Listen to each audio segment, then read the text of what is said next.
بسم اللہ الرحمن الرحیم والصلاۃ والسلام علی سید الانبیاء والمرسلین۔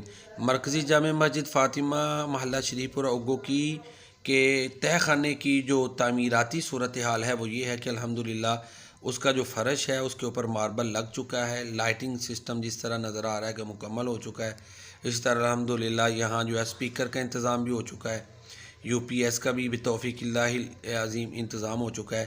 یہ ساتھ ہی اس کے تہ خانے میں کمرہ ہے، ادھر بھی ماربل لگ چکی ہے لیکن دیواریں ابھی اس صرف پلستر ہیں۔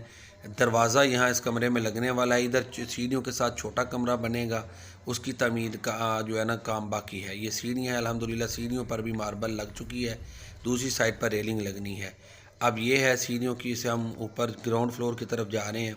تو یہ گراؤنڈ فلور میں الحمدللہ انٹر ہو چکے ہیں۔ یہ گراؤنڈ فلور میں یہ جو ہے نا یہ واش روم تعمیر ہو چکے ہوئے ہیں، اور یہ سائڈ پر دیواریں ہیں۔ وہ پیچھے سامنے جو دیوار ہے وہ مسجد کی نہیں ہے، وہ ہمسایوں کی یہ دیواریں اتنی مسجد کی تعمیر ہو چکی ہیں، اور اسی طرح جو ہے نا باقی تعمیر کا کام شروع ہے۔ اب الحمدللہ اس کا جو ہے نا گراؤنڈ فلور کا جو ہے نا وہ کام شروع کرنا ہے، تو اب آپ سے تعاون کی اپیل ہے، دعاؤں میں بھی یاد رکھیں۔ مسجد کے گراؤنڈ فلور کی یہ صورتحال ہے کہ وہ واش روم تیار ہو گئے ہیں لیکن ابھی ان کا بہت سا کام باقی ہے، اسی طرح دیواروں کا کام بھی باقی ہے۔ سارا جو ہے نا وہ کام تقریباً رہتا ہے، 2-2 فٹ دیواریں ہوئی ہیں، سامنے دیوار ابھی نہیں ہوئی۔ تو انشاءاللہ دوستوں سے یہ اپیل ہے کہ بھرپور تعاون کریں تاکہ تہ خانے کی طرح گراؤنڈ فلور بھی مکمل ہو۔